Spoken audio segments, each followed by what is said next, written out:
I'm going to take you on a journey through time. We go back in time. We don't have to go back very long ago. Our Northern Pagan ancestors, at one with the environment around them. Their spirit, as the Northern Pagans of today should have that same spirit, tied with the spirit of nature, tied with the spirit of the animal kingdom. They, as we should now, observed the cycles of the seasons. We have the increase from spring through summer and to harvest when things begin to go dormant, and the preparation for that in the winter ahead. Samhain. Samhain leads into Yule, the mighty winter, the 3 long months of winter called the mighty winter, the Fimbul winter, and then the time of rebirth, the 4 seasons, spring, summer, fall, and winter. These our ancestors used to teach us lore, to teach us to recognize the spirit world of earth, of nature, of animals that we coexist with, that we are one with. This resulted in a peace with nature that lasted tens upon tens of thousands of years. A symbiotic relationship. Man at one with his surroundings, pagan man, existing and coexisting, taking care of and being taken care of everything around him. From clean water, clean air, clean soil, food and herds. A hunt. During the hunt, the time of winter, there's no more crops, there's nothing growing. The hero would go out, his spear, his axe, his bow and arrow. If he failed, the family failed. If he succeeded, they would live another day. But they were taking the spirit of another being. So they would honor that spirit. They would bring it back with much ceremony for the gift that they had received from Mother Goddess. And in a celebratory fashion of that animal, of that heart, of that bear, making its sacrifice, sacrificing its own life so that our ancestors could live. Our ancestors treated it with care. The skull, which represents memory. The leg bones, which represent life, animation, anime. That's where we get the word spirit, anime. Were handled with care. They were put together. Many times they were painted. They were wrapped in either the animal's own fur or decorative linen. They were brought back out to the forest where they had given up his life. And they were hung upon a tree. And that tree was a yew tree sapling. And many times these saplings were used because ancestors who had been deceased, who had died and gone before us, the valiant ancestors, when they were buried, these yew trees were planted over their graves. The yew tree, a tree that never goes dormant, is never seen to die, then represents the spirit of that ancestor. This bear, this hart, this horned wild beast, even the bear was seen as a horned wild beast because the cosmic bear has 2 cigar galaxies that protrude from its forehead like horns. So the bear was counted among the horned wild beasts. And this skull, memory, and leg bones, life, were hung upon that sapling yew, that underneath it lied that valiant ancestor. Valiancy above, valiancy below. This is where we get the painting of carving of pumpkins every Samhain with the little torch placed inside. Just like the sun at that time of year is a little torch that burns along the horizon as it skirts that northern horizon, giving off an orange glow that then reflects on that skull and leg bones and that paint that was hung in honor on that yew tree, the world tree. Then, in spring, it was seen as a rebirth from Valhalla, the Hall of the Valiant. That bear would emerge from hibernation with its cubs, and our folk, following the cycles of the bear, would give birth to valiant ancestors. There was a cycle. There was a respect and an honoring of nature, a oneness. And then, like a plague of locusts sweeping over the land, destruction of nature, nature's spirit, the animal kingdom, and their spirit. The whole entire spirit world was turned on its head. Just like Thialfi, breaking the bone, the leg bone of one of Thor's bear, his horned wild beasts. Thialfi did not become a thrall. Thialfi's name means thrall. He broke that leg bone not because he was ignorant. He broke that leg bone knowing full well he was breaking the chain of life. Ancestors reborn into the worthy young. The religious cults of Abraham are Thialfi. They have broken the chain. They have disrupted the circle. Right after they were invented and their text were solidified in canonical documents, they came out with doctrine vilifying our animal kingdom. Our northern pagan animal kingdom was vilified. The so-called Saint Augustine, in a sermon, declared our bear, our spirit animal that we followed the cycles of, that we learned so much from. He was seen as medicine man and to embody that valiant spirit of our ancestors that we honored. Augustine said he was the devil. And then Christianity went on extermination hunts. The so-called Charlemagne attempted to exterminate our bear, while at the same time breaking up family units all across Europe. He could not allow that ancient tie to the land, to the spirit world, to exist. Charlemagne was evil and destructive. Charlemagne was Thialfi, or the person they attribute the acts of Charlemagne to, if he was even real. Then we have, after the conversion, the forced conversion, the separation of families. Imagine, if you will, you live in your ancestral homelands. Ireland, you should know much about this. You live in your ancestral homelands. And then you're separated from them. They're no longer yours because you're pagan. Because you want to abide by your ancestral ways, they break up your family. They send you to distant lands. You no longer speak like them. You have to rely on them. But who is there to be relied upon?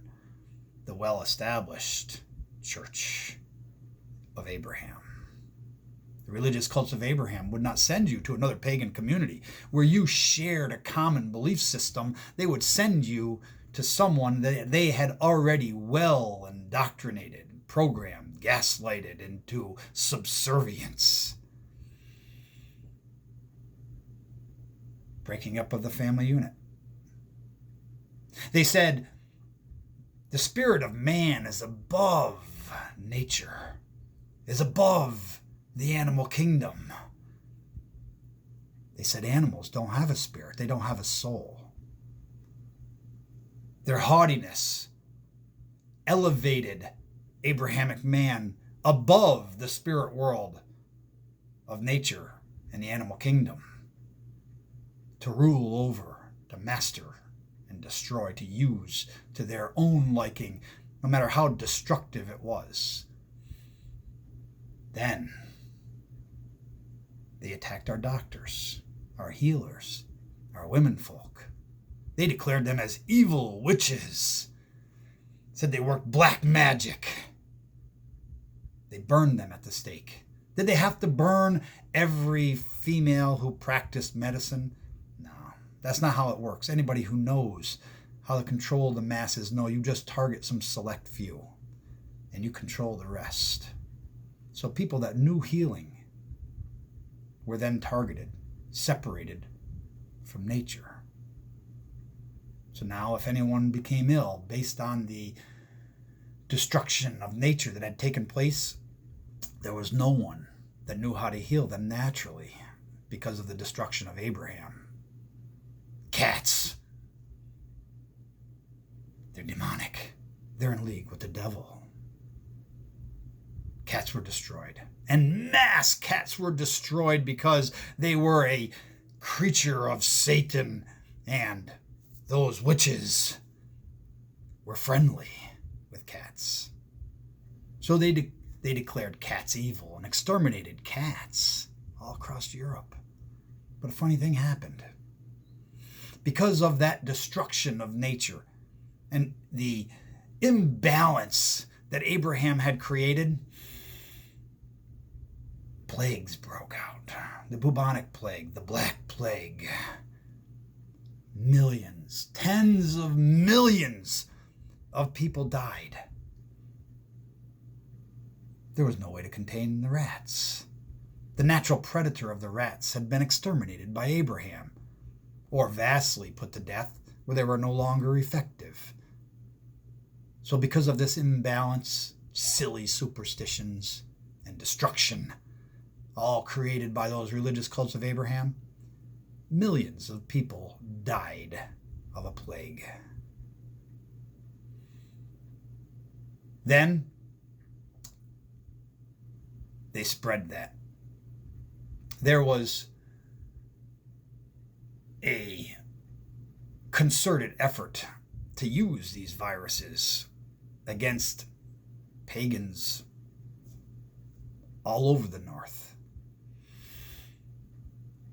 And it was effective. They reduced whole entire populations of our people, of our ancestors. They destroyed the ecosystems. They destroyed the wolves. They took them out of areas, which destroyed the lands. They went on senseless massacres of our bear and nature, buffalo hunts in the Americas. The balance was upside down. There was no longer any frith, peace between man and his surroundings. Abrahamic man had destroyed that.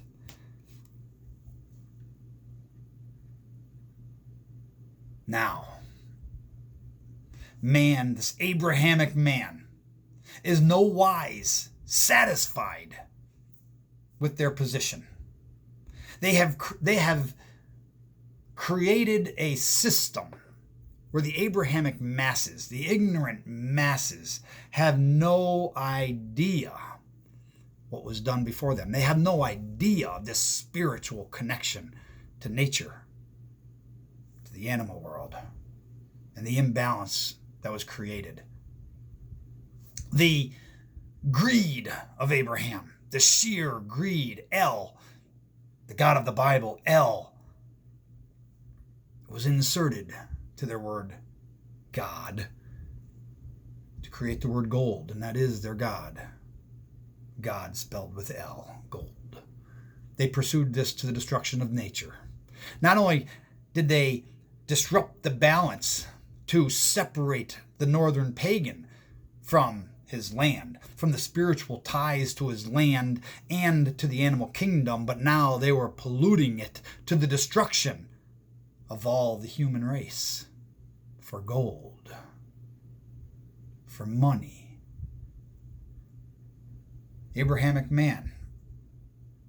Now, they pick up one thing and they try to run with it and they get dissatisfied with it and they thrust it away. And they pick up something else. Maybe this will work. And they run with it. And it doesn't work. It yields the same results as the first thing. So they thrust it away and then they run back to the first thing they picked up, hoping that they would get a different outcome. And they do this over and over. And their mind is tasked beyond its capacity, and they run hither and thither like a tormented creature on a hot plate, not knowing how to escape, never being able to settle down and come to ease because their mind is below the capacity that it needs to function. Modern conveniences. Modern man cannot afford. Modern working man cannot afford to even enjoy the increase that our Northern Pagan ancestors enjoyed within their own family. They limit their number of offspring. Why? Because these governments that Abraham has instituted have taxed Abrahamic man, so that now Abrahamic man pays their enslaver, hoping that their enslaver will be magnanimous, take care of them. But the enslaver turns around, and when businesses who have created the pollution, PCBs and rivers, and radioactive waste buried in drums, and plastic buried in the ocean, and the list goes on, and oil leaks in the Gulf. The list goes on. Senseless bear permits issued. Senseless wolf hunting. Senseless depletion of salmon from our northern lakes and rivers. For greed.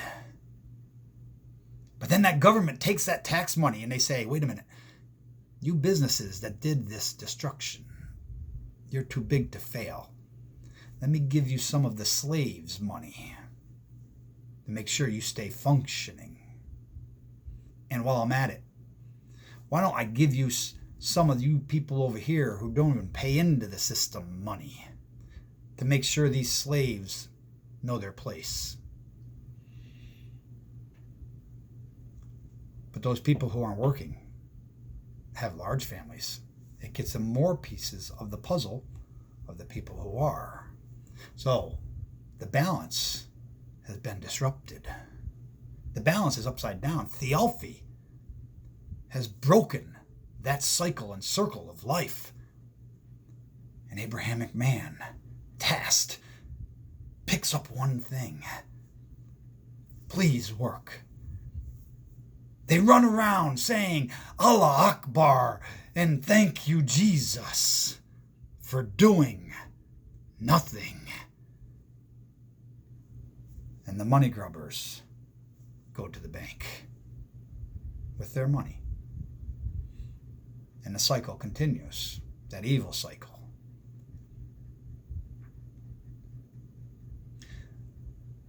Man's hubris will be his own destruction. Nature will give back to man has exactly what man gives to nature. The bubonic plague was given to man because man took away the healers and destroyed the cats and upset the balance.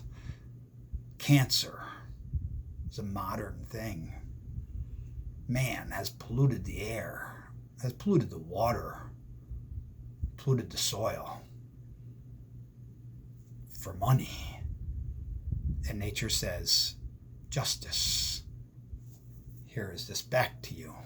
Consume. You give me this to feast on, I give it back to you. Doesn't the very Bible, doesn't your very Abrahamic text say an eye for an eye? Why would we expect anything different from the justice of nature, who has a spirit? It's just that hubris Abrahamic man no longer recognizes it. It is there, just there to be used and polluted for their filthy lucre's sake. Until man realizes their place in the spirit world, they'll continue running hither and thither, full of viruses, diseases, and other things that will bring them to an end, and they will be their own destruction.